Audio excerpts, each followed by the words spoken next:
Bismillahirrahmanirrahim. Assalamualaikum warahmatullahi wabarakatuh. Alhamdulillahirrabbilalamin.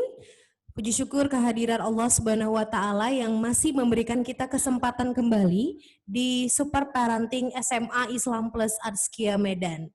Yang saya hormati Bapak Kepala Sekolah yang saat ini sedang melaksanakan perjalanan ke Istanbul, Turki. Yang saya hormati Bapak Wakil Kepala Sekolah, Bapak Aidil. Dan yang saya hormati Bapak Ibu orang tua SMA Islam Plus Atskia, dan yang saya hormati juga pembicara kita kali ini yaitu Kak Sinyo Egi. Iya, saat ini kita masih melaksanakan Super Parenting yang setiap Sabtu kita laksanakan, dan kali ini dengan pemateri yang sangat luar biasa sekali yaitu Kak Sinyo Egi. Beliau adalah Ketua Yayasan Peduli Sahabat Magelang. Assalamualaikum Kak Sinyo. Dan kali ini tema kita luar biasa, dan ini untuk Bapak Ibu sekalian boleh men-share link acara ini ke saudara, teman-teman, ataupun ke kerabat ya, karena kali ini luar biasa sekali. Kita akan membagikan Super Parenting kita kali ini agar dapat disaksikan juga oleh teman-teman ataupun kerabat kita lainnya. Tema kita kali ini adalah vaksin kecanduan game dan pornografi.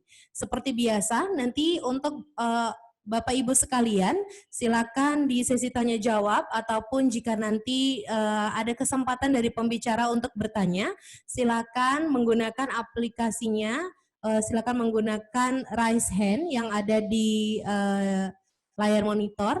Kemudian Bapak Ibu juga bisa chat di kolom komentar. Jadi nanti langsung saja kita akan melakukan sesi tanya jawab ya.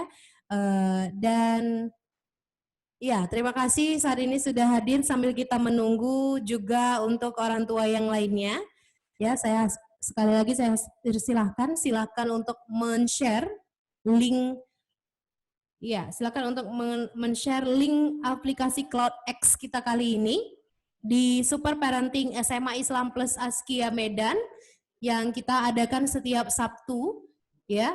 Dan tema kali ini adalah vaksin kecanduan game dan pornografi. Baik, langsung saja saya akan panggilkan pemateri kita kali ini, dan sebelumnya saya akan membacakan profil singkat dari pemateri kita kali ini. Ya, nama lengkap adalah Agung Sugiarto, tempat tanggal lahir Magelang 22 Oktober 1974, yang dikenal dengan nama pena non-fiksi Sinyo dan nama pena fiksi Sisa, Sinyo Selalu Happy. Ya, di sini ada beberapa riwayat pekerjaan, saya bacakan. Beliau adalah guru mapel bahasa Inggris dan Perancis di SMA YPBI 4 Kayu Agung, SMA Negeri 3 Unggulan Kayu Agung, SMK PGRI Kayu Agung, Sumatera Selatan. Kemudian juga beliau merupakan Customer Support Indonet Magelang dan Kepala Cabang Indonet Magelang dan Semarang. Kemudian beliau juga merupakan dosen e-commerce di STIE AMA Salatiga. Kemudian saat ini penulis dan Trikom Diksi Bandung. Dan juga narasumber di 5pilar.id. Ya, saya akan bacakan juga, ini ada beberapa profesi atau pekerjaan lainnya. Internet marketing freelance, ketua dan pendiri Yayasan Peduli Sahabat, membantu saudara semuslim agar tidak terjerat di dunia LGBT, serta kecanduan game, gadget, dan pornografi. Kemudian beliau juga melakukan trainer dan konsultan, ada trainer dan konsultan parenting untuk pendidikan anak usia dini, PAUD, Islami, dan kecanduan gadget dan pornografi, orientasi non-heteroseksual, hubungan suami istri, dan beliau juga trainer dan konsultan menulis. Ada beberapa karya tulis yang merupakan hasil dari karya beliau: Cerpen, Fenomena Cinta Rismi, MOP Desember 1992, artikel rutin di kolom komunitas WE, majalah Hot Game 2005 sampai dengan 2008, penulis utama majalah Winning 11 by Product HG Gramedia, kemudian handout STIEA masalah 3 untuk submata kuliah Internet Marketing, dan buku Dua Wajah Rembulan, membuka rahasia komunitas muslim yang mempunyai SSA, Same Sex Attraction, di Milis Hijrah Group Yahoo, Indie Publishing Jakarta, Februari 2011. Saya hanya membacakan beberapa saja dari karya tulis beliau. Di sini begitu banyak ya Bapak Ibu karya tulis dari pembicara kita kali ini. Juga ada beberapa kejuaraan atau lomba dan penghargaan yang pernah diikuti. Juara 2 lomba menulis cerpen Anak Syamil Quran 2014, tema cinta Quran dengan judul Cerpen Ruang Eksekusi.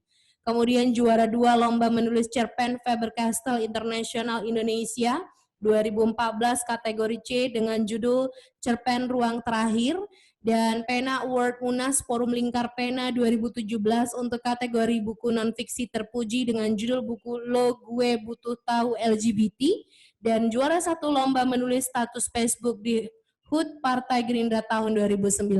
Wah, luar biasa. Kemudian saya informasikan juga bahwa nanti di akhir acara, di puncak acara, kita akan memberikan reward kepada orang tua siswa yang sering atau aktif mengikuti Super Parenting yang sudah kita laksanakan sekitar 2 bulan yang lalu setiap Sabtu. Kak Sinyo saat ini sudah hadir bersama kita. Assalamualaikum Kak Sinyo. Waalaikumsalam. Alhamdulillah. Bismillahirrahmanirrahim.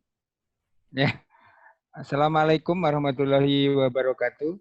Waalaikumsalam warahmatullahi wabarakatuh. Innal hamdalillah nahmaduhu wa nasta'inuhu wa nastaghfiruh wa na'udzu billahi min shururi anfusina wa min sayyiati a'malina may yahdihillahu fala mudhillalah wa may yudhlil fala hadiyalah. Asyhadu alla ilaha illallah wahdahu la syarikalah wa asyhadu anna Muhammadan abduhu wa rasuluhu la nabiyya ba'dah. Alhamdulillah pada pagi menjelang siang hari ini kita dapat berkumpul di ruang CloudX untuk berbagi pengalaman, berbagi cerita bagaimana menumbuhkan imunitas anak di terutama generasi Z ya di era zaman now. Itulah kenapa saya juga kemarin judulnya dikasih vaksin ya, semacam vaksin gitu. Jadi intinya menumbuhkan imunitas supaya karena kalau kita sterilisasi itu mungkin paling bisa sampai umur 5-6 tahun, tapi begitu mereka sudah dewasa, susah kita untuk mensterilisasi mereka. Itulah kenapa yang ditumbuhkan adalah imunitas. Baik, saya izin share screen. Selamat dan salam kepada junjungan kita Nabi besar Muhammad SAW beserta keluarga, sahabat, serta orang-orang yang mengikuti sunnah beliau. Ya, sudah muncul ya. Baik, sebelumnya kita definisikan dulu tentang gadget supaya nanti ketika saya bicara tentang gadget itu ininya sama, definisi antara ayah bunda dan saya sama ya, jadi tidak berbeda seperti itu. Apa gadget? Gadget itu semua barang elektronika yang sekarang semakin tipis, semakin mampat, semakin kecil, semakin canggih, dan terkoneksi satu sama lain. Itu gadget ya. Jadi gadget itu bisa berupa televisi, bisa berupa laptop, jam tangan, kemudian kacamata. Bahkan sekarang ada yang sudah mulai bisa dilipat ya, dilipat kayak dompet gitu. Kemudian teknologi hologram juga sudah mulai mulai dikembangkan. TV-TV juga nggak perlu remote, cukup pakai geseran-geseran tangan, itu gadget. Jadi makna gadget sekarang semakin luas gitu. Sehingga ketika nanti saya bicara gadget berarti itu maksudnya, bukan cuma smartphone atau laptop. Nah, tentunya awalnya gadget diciptakan untuk kebaikan manusia. Tidak ada orang di dunia ini kok awalnya menciptakan sesuatu untuk keburukan, tidak ada. Tentunya awalnya untuk kemajuan peradaban manusia. Tetapi ternyata isinya itu di dunia ini nggak semua orang baik. Nah, jadi teknologi ini tentunya awalnya untuk kebaikan, tetapi isi di dunia ini orangnya nggak semua baik. Jadi sehingga berlaku dalam tanda kutip ya hukum yang selama ini kita sering dengar atau quote yang sering kita dengar bahwa man behind the gun. Jadi sebetulnya teknologi ini tergantung dari orang yang ada di belakangnya, orang yang memakainya. Seperti itu. Nah, sayangnya anak-anak belum bisa membedakan mana kebutuhannya dan mana keinginannya. Kalau mudahnya kan kalau kita haus ya, tentunya kan kita butuh air putih untuk minum gitu. Nah, tapi kadang anak-anak ya butuh yang mengandung pemanis buatan, yang mengandung pewarna buatan sehingga berlebihan menyakiti dirinya sendiri. Nah, sama teknologi ini. Mestinya kalau kita mau ambil manfaatnya yang sangat banyak, luar biasa, negatifnya juga luar biasa kalau memang mau digunakan untuk negatif. Jadi betul-betul ini sebetulnya pilihan kita sebagai manusia. Nah, sayangnya tadi banyak anak-anak yang belum tahu manfaatnya apa sih untuk apa saja dan yang diambil malah kebanyakan minta maaf dampak buruknya saja. Nah, saya ingin mendudukkan masalah di sini supaya ayah bunda yang hadir dapat memahami sisi nilai positifnya dan negatifnya secara seimbang. Sehingga nanti kita sebagai orang tua bijak ya. Jadi yang positifnya kita ambil sebanyak-banyaknya, nilai negatifnya kita reduksi atau kalau nggak bisa dihilangkan ya dikurangi semaksimal mungkin. Nah, ini di sini saya kasih contoh beberapa nilai positif dan negatif supaya ayah dan bunda, Umu dan Abu di sini dapat mengambil nilai positifnya dan mengurangi nilai negatifnya. Yang pertama, saya kasih contoh 4-4 ya supaya seimbang. Yang pertama adalah teknologi itu ya, gadget itu meningkatkan kreativitas dan ilmu pengetahuan. Luar biasa ya perkembangan teknologi saat ini. Zaman dulu mungkin saya kalau mau main ke Jogja misalnya, ke teman saya itu saya bisa tanya mungkin sampai beberapa orang gitu ya. Itu sebelah Ahas, sebelah mall ini seperti itu sampai tanya berkali-kali. Nah, di zaman no cukup share location kita pakai Waze atau pakai Google Map kita sampai di tempat tanpa perlu menanyakan orang. Ya awal-awal dulu muncul kadang kita kesasar ya karena memang masih awal tapi sekarang luar biasa ya sudah mendekati real time. Bahkan ketika ada macet, ada jam, ada perbaikan jalan itu update semua. Kita kalau dengan kecepatan mobil dan motor yang kita kendarai kita sudah diberitahu perkiraannya sampai jam berapa, luar biasa seperti itu. Kemudian contoh yang lain adalah ketika saya membaca beberapa artikel tahun 2019 ya, saya belum update yang tahun 2021. 2019 itu dulu sebelum tahun 90-an 90-an ke bawah ya, itu 15 merek atau brand terkenal di dunia itu didominasi oleh minuman, makanan, otomotif. Kalau zaman now ya, semua itu tergeser oleh teknologi. Contohnya Coca-Cola Company, ya dia merajai kekayaan dunia sampai 90-an ke atas itu nomor 1 terus. Sekarang di tahun 2019 menjelang terdepak di urutan 13, bayangkan. Tergeser oleh nomor 1 sekarang kekayaannya adalah ada di Apple, brand yang terkenal ya, yang menguasai dunia. Kemudian yang kedua Google. Kemudian orang-orang terkaya di dunia juga penguasa teknologi. Contohnya untuk orang terkaya di dunia masih dipegang oleh pendiri Amazon. Kemarin sempat tergeser oleh Tesla, mobil listrik, tapi tergeser lagi oleh karena mengalami koreksi di sahamnya Tesla ya. Yang kedua adalah penyaluran emosi. Apa penyaluran emosi? Setiap orang, setiap hari dia ditempa oleh stres secara psikologis ya, karena berbagai macam, misalkan sekolah, kemudian pekerjaan, hutang dan sebagainya. Nah kalau kita umat Muslim, alhamdulillah sholat 5 waktu ya, sehingga kita lega gitu. Tetapi secara keduniaan kita dibolehkan berikhtiar ya lewat teknologi ini. Salah satu cara yang baik untuk menyalurkan emosi. Misalnya kita mendengarkan pengajian sampai menangis, itu penyaluran emosi. Atau misalkan kalau misalkan di sini ada Umu atau Bunda yang nonton drama Korea atau drama Turki atau apa, itu sampai menangis dan sebagainya, itu juga pelampiasan emosi. Nah, kita kembalikan, boleh anak-anak kita misalkan dia ingin menyalurkan emosinya lewat lewat media, itu bisa dengan mengucapkan kata-kata yang ahsan. Misalkan astagfirullah, subhanallah, Allahu akbar, nah seperti itu. Jika dia main game dan sebagainya, even termasuk ayah bunda atau umu abu ketika menonton tadi sepak bola atau apa, mestinya kita menggunakan bahasa-bahasa atau istilah-istilah yang mengagungkan atas asma Allah seperti itu. Kemudian yang ketiga, mengasah interaksi dan kompetisi. Nah, anak-anak sekarang PD-nya luar biasa ya. Tapi karena terlalu PD, akhirnya over PD gitu.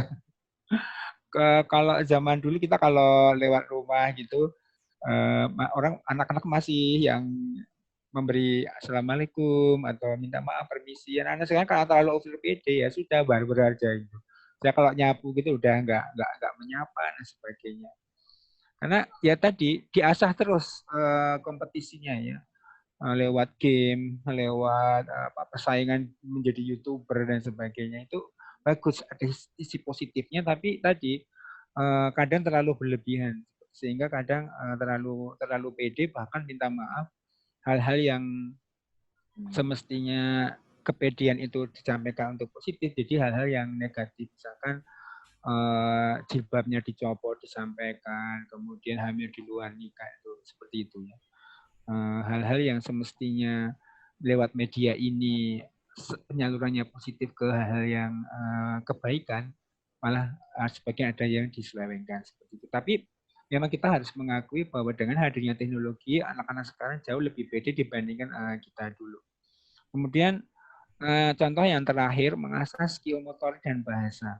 Ini nggak usah jauh-jauh ya, putri saya yang bungsu masih umur 10 tahunan gitu, kelas 4 SD. Dia bikin channel namanya Napiza Pizza.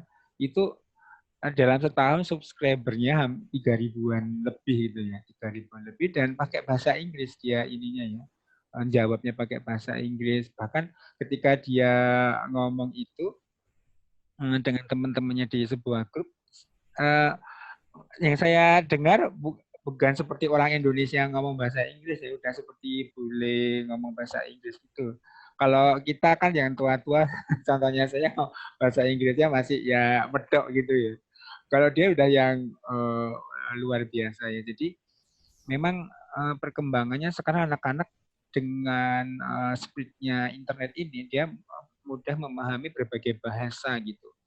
Bahkan ada salah satu anggota TNI yang dia cuma belajar lewat YouTube. Dia menguasai sekitar 8 bahasa, itu diundang oleh Hitam Putih ya, oleh Dede Kobusi. Luar biasa seperti itu. Ini nilai positifnya. Oke. Nah, nilai negatifnya saya juga kasih contoh 4 ya, supaya seimbang. Yang pertama, kehilangan fokus. Nah, ini nih yang ditakutkan ya oleh banyak orang tua dan juga ustaz-ustazah atau guru-guru di sekolah. Apa itu kehilangan fokus? Karena sekarang mudah sekali kehilangan fokus. Ketika dia hanya mendapatkan satu stimulus saja, misalkan suara, atau malas membaca, malas menulis, karena apa? Stimulusnya cuma satu.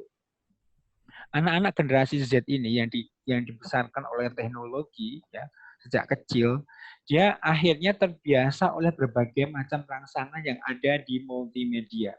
Ya, jadi multimedia ini jadi bacaan ya, saya menemukan minimal ada 5 rangsangan yang dominan di otaknya mereka. Ini mungkin kalau yang ahli syaraf bisa menjelaskan lebih detail ya. Kalau saya cuma dari bacaan itu, mata aja minimal ada 3. Yang pertama cahaya, itu pengaruhnya ternyata berbeda di otak kita. Yang kedua warna atau color, itu berbeda. Kemudian yang ketiga gerakan. Jadi gerakan sama diam itu berbeda di otak kita.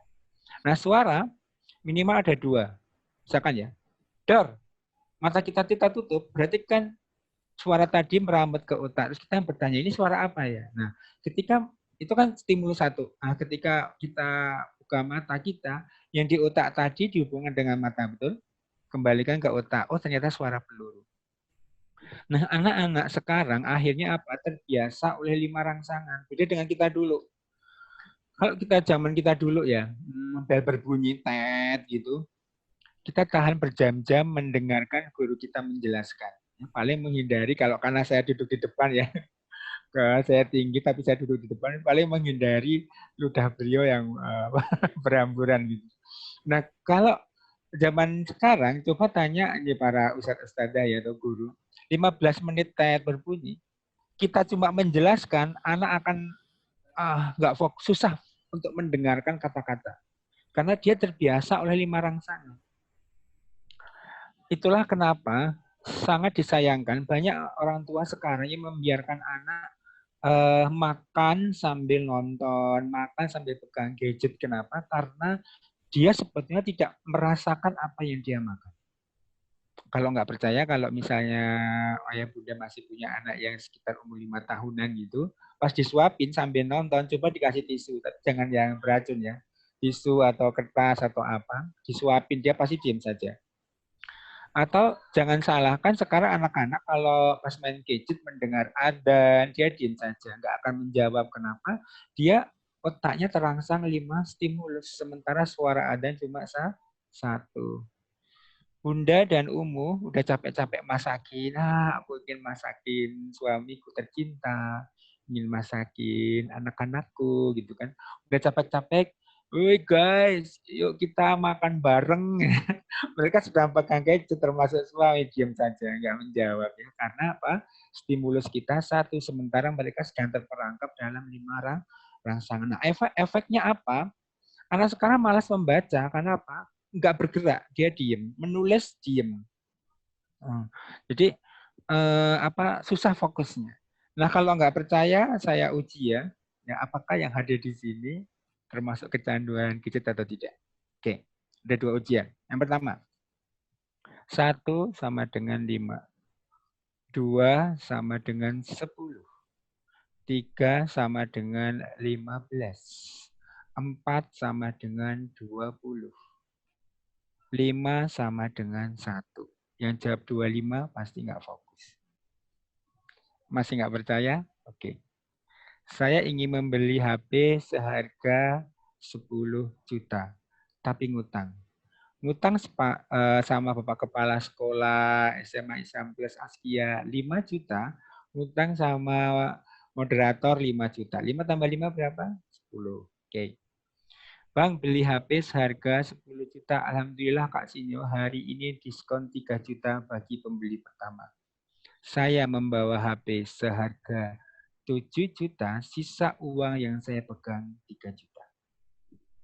Sampai di rumah, saya bulan depan cicilan banyak ini. Mending saya kembalikan aja sisa uang yang tadi walaupun nggak semua. 1 juta saya kembalikan ke moderator, 1 juta ke Bapak Kepala Sekolah. Kalau dihitung ulang, hutang saya 4 juta di moderator, 4 juta di Bapak Kepala Sekolah, sisa uang yang saya pegang 1 juta. 4 tambah 4 tambah 1 sama dengan 9 juta. Pertanyaan saya, yang 1 juta hilang kemana? Iya. Iya, bingung ya. Ya itu tandanya banyak orang tua yang nggak fokus. Kemudian penurunan fisik, mental, radiasi. Ya, anak-anak sekarang gemuk-gemuk ya, jarang olahraga. Salah satu contoh secara psikologi, secara biologis ya, ada radiasi yang namanya sinar blue light. Sinar blue light itu adalah sinar dasar yang di hampir semua gadget ya. Warnanya biru. Jadi ketika kita menghidupkan televisi dan sebagainya itu ada sinar biru. Nah, ternyata sinar blue light itu semacam dia akan membuat kita susah untuk tidur, terjaga terus gitu. Itulah kenapa anak-anak tahan sampai pagi untuk main game. Bunda-bunda umum kalau nonton drama Korea, Kak Sinyo nontonnya cuma 1, sampai pagi bisa nonton. Tapi anehnya, kalau pas kita bersih-bersih rumah, jam 9 pagi selesai, kemudian kita pegang kitab suci Al-Quran yang kertas, itu baca 5 menit ngantuk gitu kan. Tapi kalau pegang gadget nggak ngantuk ya, sampai anak-anak pulang, itu salah satu. Kemudian cheat, anak-anak sekarang mudah menipu, mudah curang. Kok bisa Kak Sinyo? Ya memang karena hadirnya teknologi ya. Kalau zaman kita dulu, saya masih ingat kalau misalnya orang tua saya bilang seperti ini, Kak Sinyo, bapak saya bilang, Dek, nanti kalau ada tamu, bilang aja ya bapak lagi pergi gitu. Siap gitu. Padahal bapak tidur. Ting tong, assalamualaikum bapak ada. Saya sebagai anaknya lebih baik saya dimarahin bapak daripada berbohong ke tamu. Itu zaman dulu. Ya, zaman sekarang anak-anak mudah berbohong walaupun itu bercanda, nggak boleh dalam Islam. Rasulullah bercanda nggak pernah berbohong ya. Jadi contohnya misalnya anak saya kadang dia sudah sholat asar sudah kapan butuhnya kapan-kapan padahal dia belum sholat itu walaupun bercanda tapi nggak boleh menipu orang. Kenapa? Karena kemajuan teknologi. Contohnya kalau laki-laki lewat game. Jumlah game itu sekarang bukan cuma puluhan, ribuan, bahkan jutaan. Nah akhirnya apa? Anak nggak tahan untuk menyelesaikan satu-satu. Kalau zaman kita dulu kan satu-satu selesai Tetris gitu ya. Nah, sekarang akhirnya karena saking banyaknya game nggak tahan, dia memasukkan software untuk membuat tokohnya tahan hidup, nggak mati-mati, mau ditembak, mau apa, nah, seperti itu. Itu namanya nge-cheat. Memasukkan software, misalkan ditembak harusnya berkurang darahnya, dia nggak mati-mati. Dia menggunakan cara yang instan. Kak Sinyo itu kan anak laki-laki, bagaimana dengan anak perempuan lewat iklan-iklan ya, karena memang digembur iklan perempuan. Pernah nggak ayah bunda atau Umu Abu melihat iklan seperti ini? Pemirsa, belilah kecap ABC, kecap Bango, kecap apapun, nomor 2 di Indonesia. Nggak ada kan, semua ngakunya nomor 1. Bahkan ini sampai ke kehidupan sosial sehari-hari. Kita biasa berbohong, biasa menutupi dalam tanda kutip kekurangan kita. Contohnya ya, misalnya sekolah Askia mau mengadakan kunjungan ke Jawa Timur, ke Jatim Park misalkan. Kemudian, ya Allah, ayah bunda, aku minta maaf ya, saya sebagai kepala sekolah lupa kalau ini apa mengumpulkan foto untuk dibuat ID card supaya nanti pas di Jatim Park nggak hilang, gitu. Mohon dikumpulkan malam ini juga. Nah karena saya kurang tahu kepala sekolahnya apakah Ikhwan atau Ahwat ya. Misalkan laki-laki gitu ganteng. Aduh, malu banget kepala sekolahnya ganteng. Aduh, jerawatan mukaku. Akhirnya apa? Bunda geser tuh level beauty-nya dari 1 geser terus jadi 30 ya sampai mukanya hilang. Itu kan berbohong. Nah ini contoh yang ini dari Kak Desti. Kak Desti itu sahabat saya, teman saya. Dia mengumpulkan berbagai macam sumber. Salah satunya ini ya pengaruh gadget ya tadi yang sudah saya sebutkan adalah sinar blue light seperti itu. Nah, kalau masalah game atau gadget, insya Allah nanti kita bahas, insya Allah bisa ya kita tangani. Maksudnya anak kalau nanti kecanduan dan sebagainya masih bisa kita tangani. Tapi ada yang jauh lebih berbahaya di balik game atau gadget. Game atau gadget itu dia akan ada masa peaknya, ada masa bosananya, akan ada masa jenuh gitu. Kenapa dia having fun? Ini having fun. Dia akan berganti-ganti. Nah, tapi ada satu gangguan yang luar biasa di zaman ini, yaitu pornografi. Kenapa pornografi yang paling saya aware? Karena dia menyangkut kebutuhan dasar manusia, yaitu seksual, seks gitu ya. Itu ini yang akan sangat-sangat mengganggu. Kalau zaman kita dulu ya, senakan-nakalnya anak laki-laki itu paling ngintip orang mandi di tempat pemandian umum, kalau di Jawa Tengah namanya belik gitu ya. Itu udah paling nakal tuh. Atau kalau masih SD saya masih ingat beberapa temen tuh pakai rautan kaca kemudian dimasukkan ke sepatu warriornya dia, sepatu big boss kan nggak bisa sepatu warrior. Itu untuk melihat ya itulah di perempuan kan masih pakai rok gitu. Itu udah termasuk yang dalam tanda kutip nakal gitu.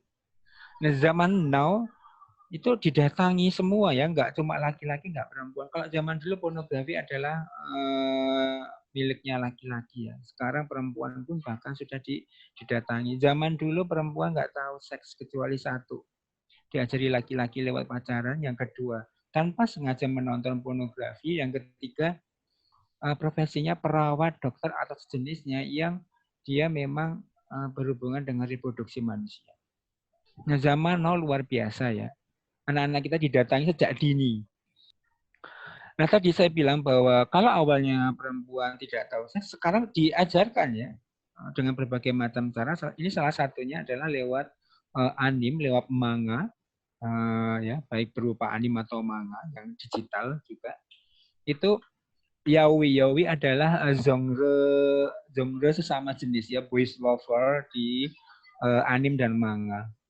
Itu banyak digemari oleh gadis-gadis di Indonesia. Ini salah satu klien saya, umur 25 tahun.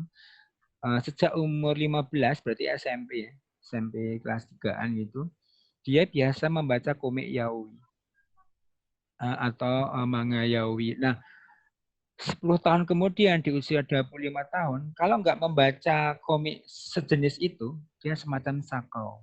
Ya. Pening, gelisah, luar biasa pengaruhnya.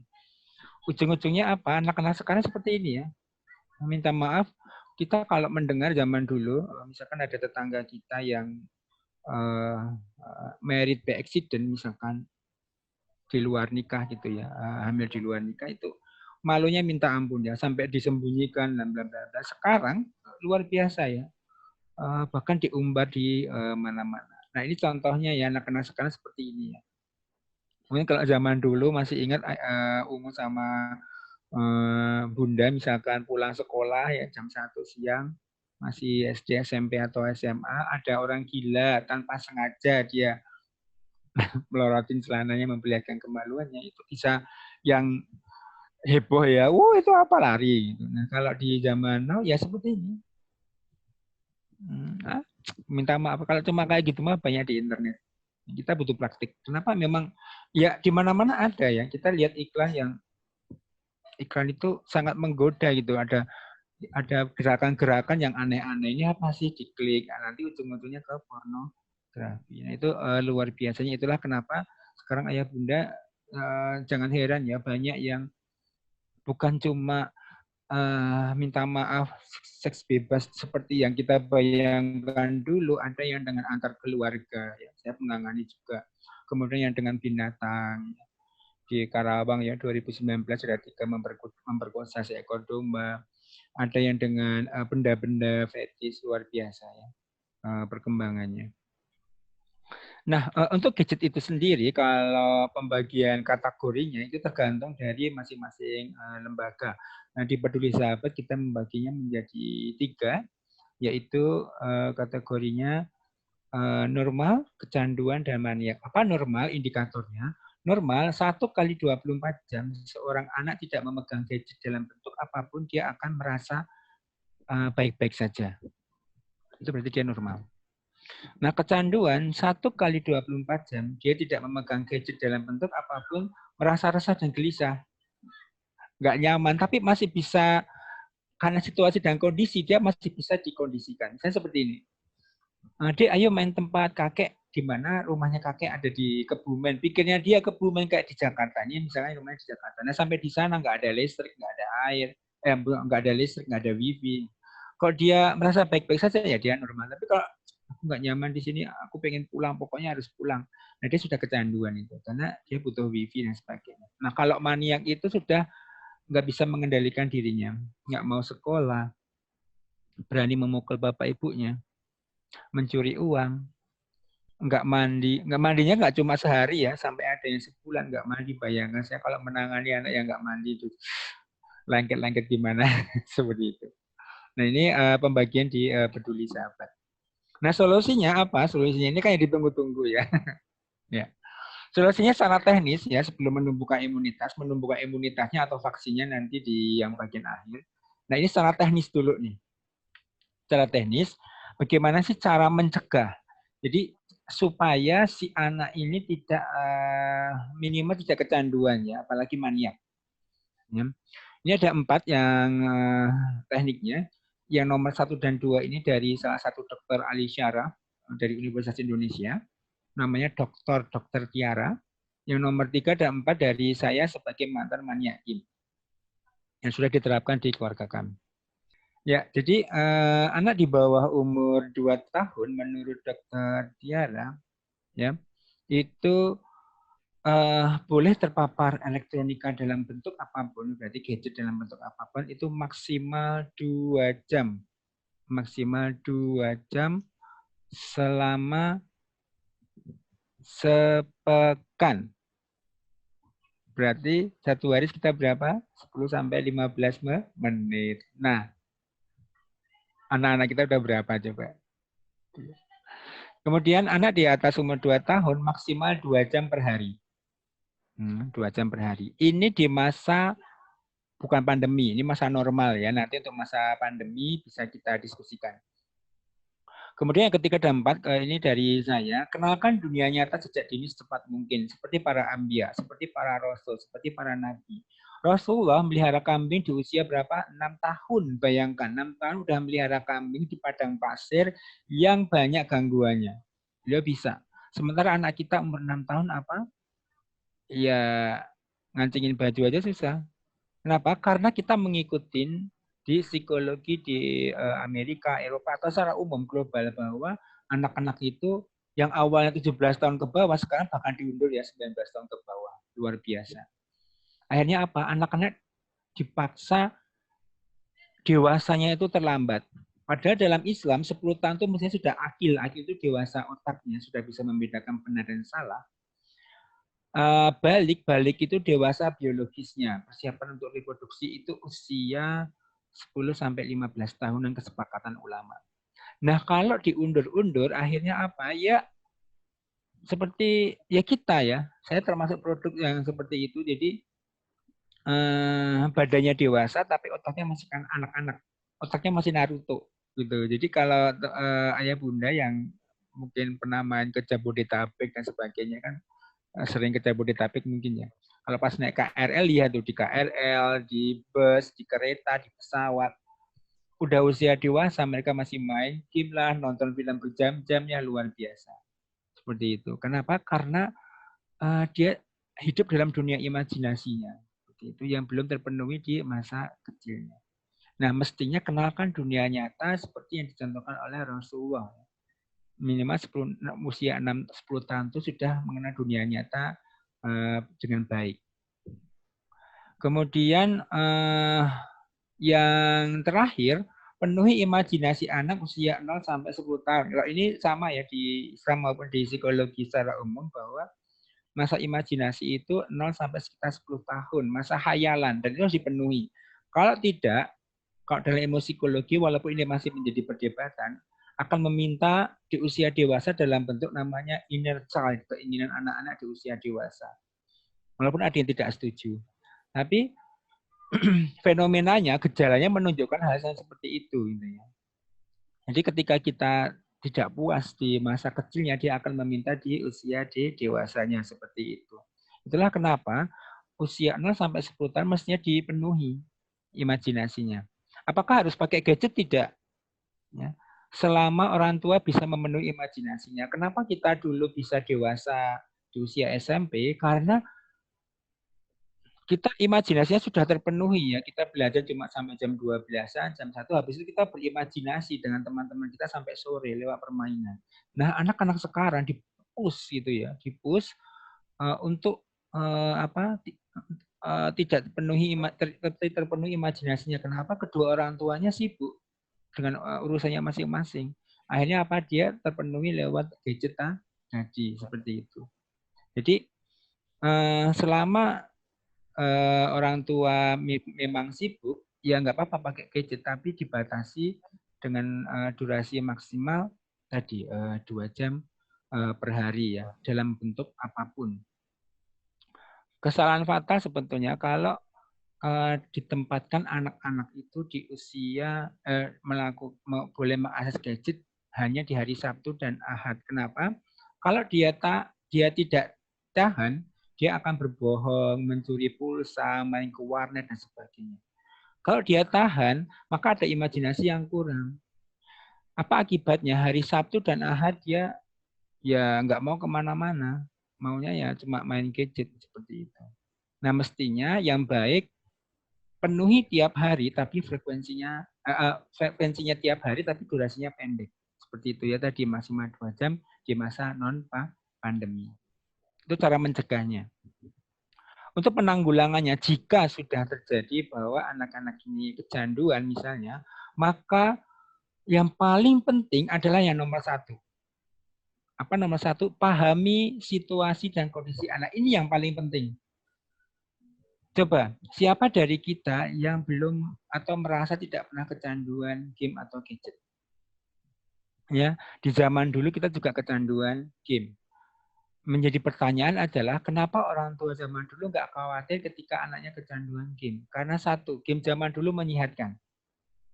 Saya pulang-pulang, misalkan belum sholat asar ya, menjelang maghrib nggak bakal dimarahin karena sehat, ngejar layang-layang. Paling disuruh mandi, sholat asar, kemudian ke masjid untuk sholat maghrib. Yang kedua, mengajak kebersamaan. Anak-anak zaman dulu nggak ada yang main alone ya, jarang. Anak-anak sekarang main sendiri. Dia mainnya virtual bersama-sama. Kalau zaman dulu selalu bersama, minimal 2 orang, main dakon 2 orang, backland 2 orang, gerobak soto 8 orang, beteng-betengan 4 orang, patangan rame-rame, ngajak kebersamaan. Yang ketiga apa? Mengasah kreativitas dan ilmu pengetahuan. Anak zaman now, mah aku pengen main masak-masakan. Pakai gadget bisa main masak-masakan atau dibelikan alat nih kitchen set 150.000 selesai. Dia nggak kreatif. Anak zaman dulu pulang sekolah yang perempuan jam 12-an habis sholat zuhur, yuk kumpul main apa masak-masakan. Tuh nggak ada bahan-bahan, nggak apa-apa pakai ludah sama tanah jadi kue-kuean. Nggak punya bakmi pakai tali putri. Kemudian nggak punya minyak goreng, saya nggak tahu pakai daun apa tuh dikuyet-kuyet ya sama perempuan jadi minyak goreng, luar biasa ya. Itu kita zaman dulu. Nah, pahami ini kenapa? Karena dia memang sedang masanya membutuhkan imajinasi ini dan dia akan kecanduan memang seperti itu. Nah, rentang waktunya apa? Rentang waktunya sekitar 10 tahun seperti tadi, penuh imajinasi tadi. Jadi kalau ada ayah bunda tanya ke saya, kasihnya anak saya umur 12 tahun, mulai kecanduan main game. Saya akan tanya, masih mau sholat? Masih. Masih mau sekolah? Masih. Masih mau makan? Masih. Masih mau bersosialisasi? Masih. Tunggu sekitar 10 tahun. Jadi sekitar umur 22 dia akan mengalami masa peak, masa bosananya seperti itu. Siapa dulu yang tidak kecanduan tersanjung misalkan insing, New Kid on the Block atau mungkin keadilan bla bla bla sama. Lama-lama bosan kan. Nah sama, selama dia having fun ya seperti itu modelnya. Nah sama dengan anak-anak. Nah kenapa ini yang paling penting? Karena ini akan berkaitan dengan reaksi kita terhadap perilaku anak. Kalau selama ini kita marah-marah, ngomel-ngomel ya, ketika sudah ada dan dia masih diem, kita cabut, maka akan terjadi perang di keluarga antara orang tua dan anak. Kenapa? Yang terjadi adalah secara alami dia sebetulnya defense, ya pertahanan diri. Saya kasih contoh seperti ini. Ini katakanlah gedung ya, dengan berbagai tingkat. Terus kita sedang mengadakan acara di tingkat atas ini. Ketika terjadi gempa, maka kita di sini yang di tingkat atas akan saling melibas untuk melarikan diri, nggak peduli, termasuk saya nggak akan dipedulikan. Pembicaranya sudah lari sendiri-sendiri, itu namanya insting. Anak ketika sedang bermain kemudian diganggu, instingnya dia akan defense, akan bertahan, sehingga apa bisa marah, berbohong dan sebagainya, ngomel-ngomel. Yang ditangkap mamahnya jahat, umumnya ngomel-ngomel, papanya dalam tanda kutip nggak bersahabat. Seperti itu. Tapi kalau kita tahu, memahami, oh ini masa dia sedang, kalau bahasa Jawanya itu semoga nih, kayak semangat-semangatnya, gironya lagi main game, seperti itu. Maka kita dengan cara yang asan, yang ditangkap asannya, bukan omelannya. Pesannya sama, nggak akan didapat. Ketika kita ngomel-ngomel ke anak, itu omelannya kita pesannya nggak didapat. Yang didengar adalah mamanya jahat, ngomel, sok tahu urusan anak-anak. Sama. Ketika kita menyampaikan, nak, 30 menit lagi sudah adzan. Ini mama kasih teh sama kue ya, supaya sehat sambil main gamenya. Itu dia yang ditangkap adalah teh dan kuenya. Mamanya baik. Pesannya, masalah maghrib dia nggak dapat. Dek, 15 menit lagi sudah adzan. Dia nggak ingat. Pas adzan dicabut, dia tetap marah, tapi marahnya sudah siap. Karena apa? Kita sudah menyiapkan. Nah, yang ditangkap apa? Mamahnya, umumnya, papanya cinta kepada aku. Nah, seperti itu ya. Ini hal yang paling penting ketika anak memang sudah kecanduan. Nah, yang kedua, untuk anak umur balita, itu memang harus role model ya. Tidak bisa cuma kata-kata karena kosakata mereka masih sangat sedikit. Pemahamannya masih sangat sedikit. Apa yang dia lihat itu yang dia kerjakan. Jam 9 malam, nak tidur, besok masuk sekolah, malam nonton aja. Tapi mamahnya nonton drama Korea, papahnya nonton Chelsea lawan Arsenal, nggak bisa seperti itu ayah bunda umu abu. Itu bukan role model yang baik. Di rumah kami jam 9 malam harus tidur, ya kita tidur sebagai orang tua. Saya pernah jam 10 malam tanpa sengaja saya pikir sudah pada tidur semua. Saya buka laptop untuk melayani klien. Bayangkan melayani klien, nggak main game. Anak saya yang sulung bangun, melihat. Dia ngomong, loh, Bi, bukankah peraturannya jam 9 malam harus sudah tidur? Kenapa buka laptop? Paginya saya meminta maaf karena saya melanggar peraturan kesepakatan bersama dan seharian dihukum tidak boleh pegang gadget dalam bentuk apapun. Pertanyaan saya, apakah ayah bunda siap seperti itu? Memberi contoh yang baik ke anak-anak.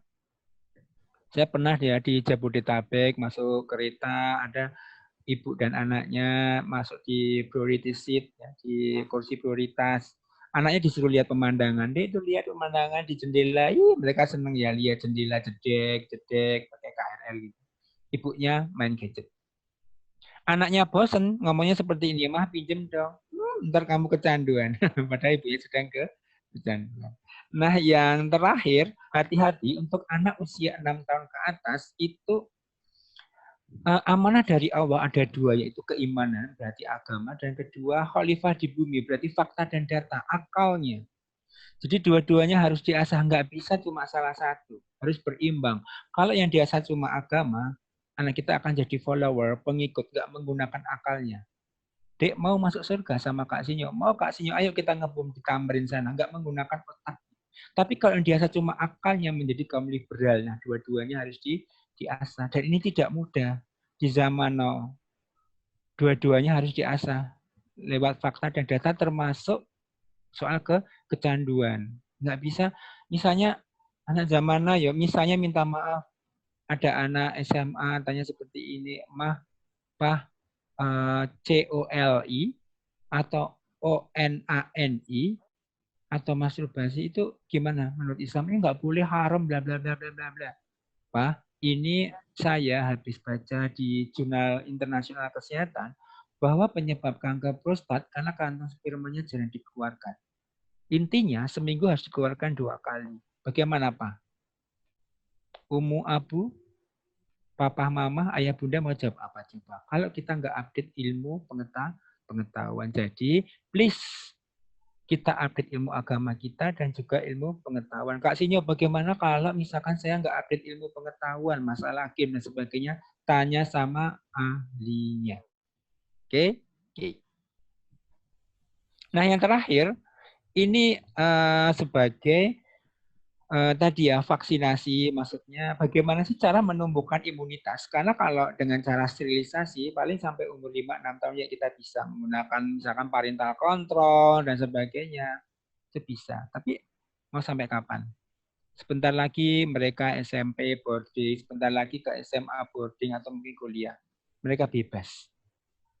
Nah, satu-satunya cara untuk menumbuhkan imunitas adalah kita menjadi sahabat terbaik bagi anak-anak kita. Ini saya ambil dari mana? Dari orang-orang solih. Ya. dari para anbiya, dari para rasul.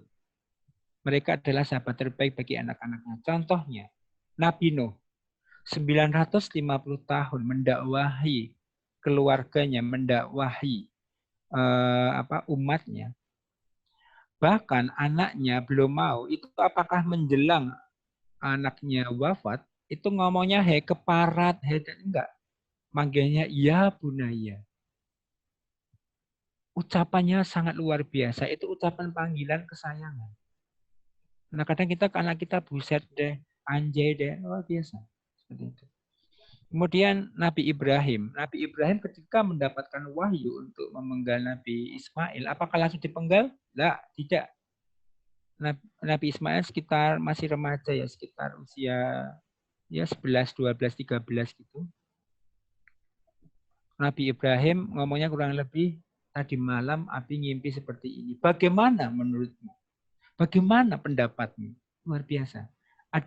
Ada komunikasi di sini. Contoh yang lain, Nabi Muhammad SAW. Ya, Anas mengikuti Rasulullah sekitar 10 tahun, belum pernah mendengar Rasulullah berkata, belum pernah.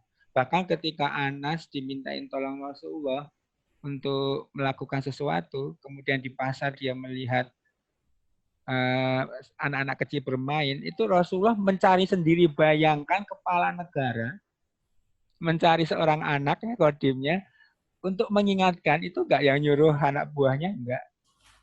Dan apakah marah? Tidak, cuma dipegang lehernya. Anas, apakah sudah dilakukan? Belum ya Rasulullah, aku sekarang juga.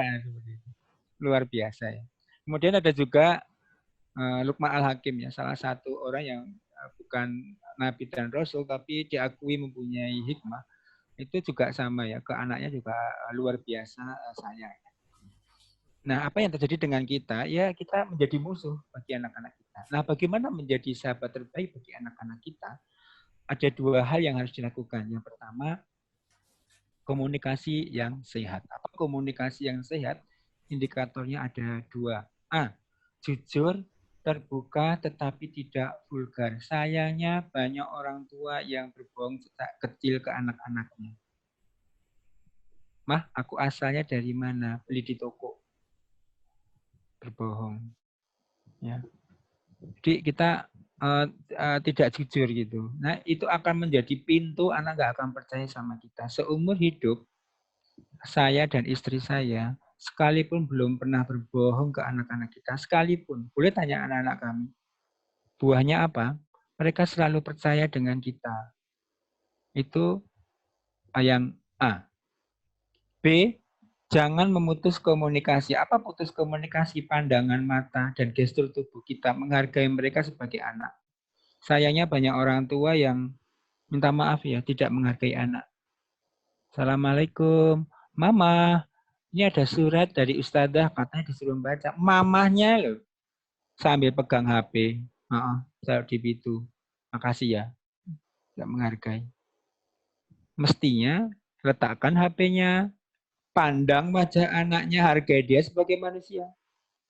Ada apa anak? Ini ada sudah, Masya Allah, kamu amanah sekali ya, makasih ya. Putra ayah bunda, putri Umu dan Abu, kok diajak bicara nggak memandang wajah orang tuanya, nggak memandang, nggak menghargai orang tuanya, mencontoh ayah bundanya. Itu komunikasi yang sehat. Yang kedua, hubungan yang erat. Apa hubungan yang erat? Ada dua indikator. Anak memahami orang tua memahami anak. Kalau orang tua memahami anak, ya sebagian besar orang tua tahu tapi tidak dikerjakan. Banyak yang nggak dikerjakan.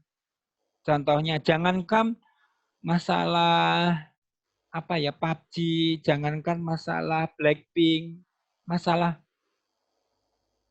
mah tahu ML enggak? Astagfirullah, kamu tahu ML dari mana, Pak? Padahal dia lagi mandi di kamar mandi, lihat botol sampo 250 ml. Apa ya ml? Kita lupa, kita pernah menjadi anak-anak seperti mereka. Kita lupa, kita pernah menjadi remaja seperti mereka. Coba bayangkan, ada seorang gadis bicara sama umunya, sama mamahnya, sama bundanya. Mah, tahu Blackpink, enggak, astagfirullah itu haram, enggak, blablabla. Gimana anaknya mau bersahabat dengan orang tuanya? Dia akan mencari sahabat di luar dan mencari sahabat di media. Kita tahu media seperti apa, orang luar seperti apa. Coba bayangkan jika seorang ibu ditanya seorang anaknya, "Mah, tahu Blackpink enggak?" Itu Lisa Blackpink dari Thailand, Bangkok menuju Korea mengalahkan 1.500 orang untuk menjadi anggota Blackpink. Kira-kira tanggapan anaknya seperti apa? Oh, keren. Nah, ketika kita sudah masuk ke dunia anak-anak, ke dunia mereka, kita bisa mengarahkan dengan mudah. Contohnya anak saya ketika saya Blackpink dan saya paham, dia senang. Dan ketika Dek itu pakai Blackpink apa kurang ya kok sobek-sobek seperti itu. Nah, seperti itu kita masukkan nilai-nilai kita tapi nyambung dulu. Indikator yang B, anak memahami orang tua. Ini mungkin banyak orang tua yang miss ya karena tidak diajarkan di orang tua kita. Nggak ada dulu parenting, tidak ada. Apa anak memahami orang tua? Kosakata anak masih sedikit, pemahamannya masih sedikit. Kita pulang kerja, anak nonton TV, kita marahi, percuma kita marah-marah. Kenapa? Papa ini membanting tulang, memeras keringat, kamu malah nonton, ya Allah. Nggak paham. Apa itu membanting tulang? Apa itu memeras keringat? Bagaimana caranya supaya anak memahami? Kita libatkan emosi dia, pemikiran dia ke kita. Caranya ya ajak ke tempat kerja kita, ajak beraktivitas. Sayangnya banyak orang tua yang nggak mau melakukan itu. Jangankan diajak ke tempat kerja. Jangankan diajarkan analogi tentang pemasukan di keluarga kita.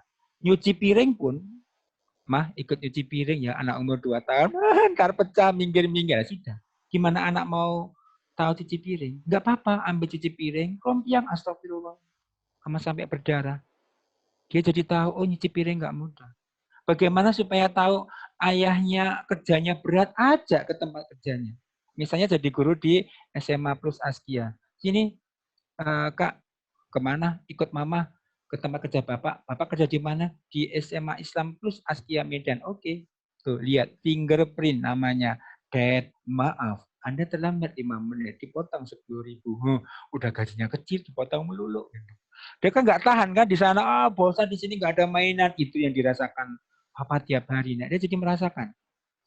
Kalau dulu saya mengajarkan masalah keuangan, nggak cuma bilang bokek, nggak paham dia bokek. Apa bokek? Nggak punya uang. Dia bingung, nggak punya uang kok mama belanja tiap hari. Bapak kemarin masuk ATM, keluar uangnya. Kalau saya ajak anak saya di meja, ini gaji bapak. Setiap bapak kerja, tiap bulan dapat gaji. Upah. Berapa gajinya? Misalkan 5 juta. Untuk bayar listrik sekian, bayar PDAM, bayar sekolah kamu sekian, bayar sekolah kakak, bayar hutang, bayar ini sisa 2 juta untuk makan 4 orang selama 30 hari. Hitung sendiri, yuk dihitung. Mereka akan tahu, oh bapakku ternyata bukan orang kaya. Sehingga mereka paham kalau mau minta apa-apa, memahami. Jika ini sudah terbentuk di keluarga kita, maka kita tidak perlu khawatir zaman mau berubah, zaman now, zaman Z, zaman apa, kenapa? Kita adalah sahabat terbaik mereka. Itulah imunitas. Apa-apa ngomongnya ke kita. Tanpa sengaja anak saya mencuri, ngomongnya ke saya. Tanpa sengaja anak saya menonton pornografi, ngomongnya ke kita, enggak ke orang lain. Itulah imunitas. Kita berikan arahan, kita beri petunjuk, dia mempunyai sahabat di rumah, menjadi betah di rumah. Itulah imunitas yang terbaik bagi anak-anak. Demikian materinya, kita akan tanya jawab. Saya kembalikan ke moderator. Baik, terima kasih Kak Sinyo, luar biasa. Alhamdulillah luar biasa sekali materi hari ini dan semoga ini bisa menjadi inspirasi kita semua untuk menghadapi anak-anak yang saat ini sedang kecanduan game ataupun pornografi. Saya ucapkan terima kasih kepada narasumber kami, Kak Sinyo. Semoga nanti kita akan sering melaksanakan kegiatan seperti ini dan berkelanjutan. Dan saya juga mengucapkan terima kasih kepada orang tua siswa-siswi SMA Islam Plus Askia yang sudah menyediakan waktunya untuk mengikuti super parenting yang kita adakan setiap Sabtunya. Dan jangan lupa minggu depan atau Sabtu depan kita juga tetap akan melaksanakan super parenting ini. Jadi nanti silakan di-share, ditunggu link dan informasinya, dan silakan di-share ke siapapun untuk sama-sama menyaksikan Super Parenting di SMA Islam Plus Askia. Baik, saya mengutip quotation dari Archibald Hood. Teknologi didominasi oleh dua jenis orang, mereka yang mengerti apa yang tidak mereka kendalikan dan mereka yang mengendalikan apa yang tidak mereka pahami. Semoga kita dapat memilih yang terbaik. Saya Lilian Mukhtar undur diri. Assalamualaikum warahmatullahi wabarakatuh.